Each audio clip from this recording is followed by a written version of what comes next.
I'm going to read one more chapter today from my new book, Daily Spiritual Readings from Literature Classics, devotional book for life inspiration. The chapter is called C.S. Lewis and the Long Forgotten Secret of the Shadowlands. I knew that C.S. Lewis had a low opinion of modern education.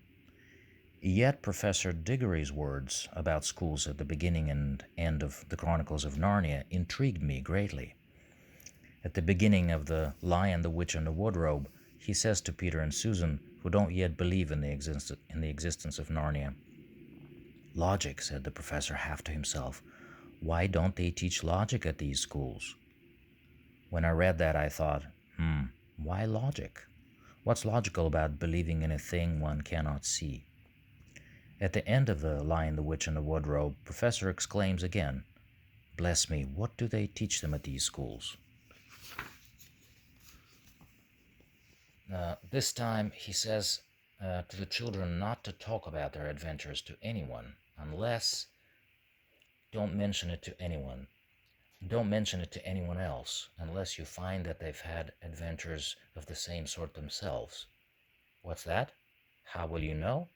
Oh, you'll know all right.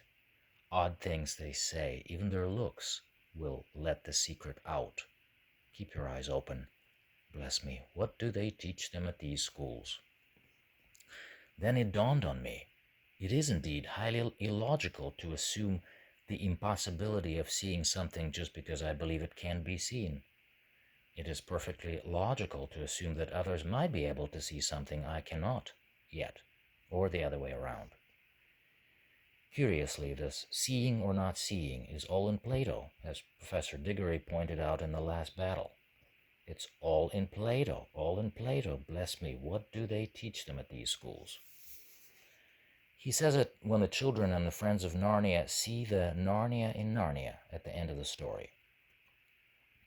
This act of seeing the Narnia in Narnia is Platonic anamnesis, literally recollection. Plato believed that when we learn something, we simply remember that which we've always known. We recognize. Recognition always comes as a flash.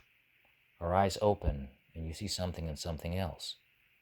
The world opens up like a nesting doll. Except that in Plato, the further in you go, the bigger the world gets. As we move inside, each subsequent layer is bigger than the previous one. The inside of a house is always bigger than the outside. That's what Professor Diggory is trying to impress on the children. Keep your eyes open, and you will know. You will see those who've had similar adventures. And then you can open your mouth and start talking.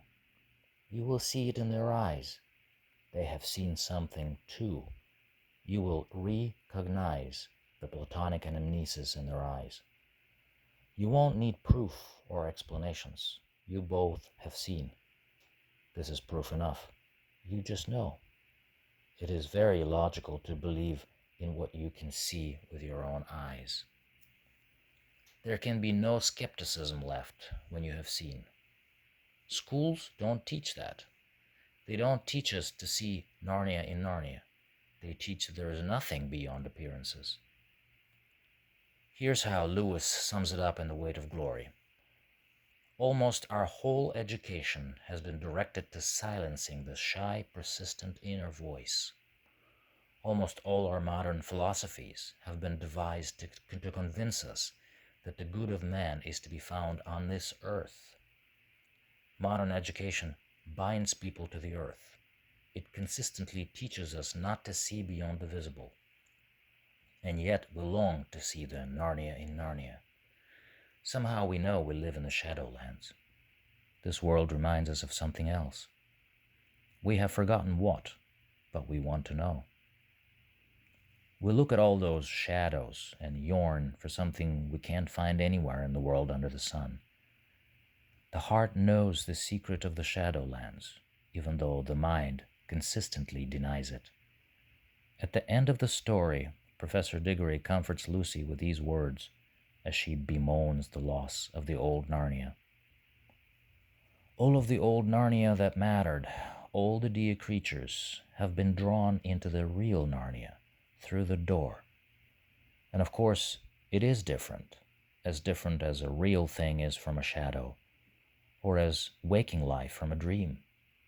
His voice stirred everyone like a trumpet as he spoke these words, but then he added under his breath, "It's all in Plato, all in Plato. Bless me, what do they teach them at these schools?"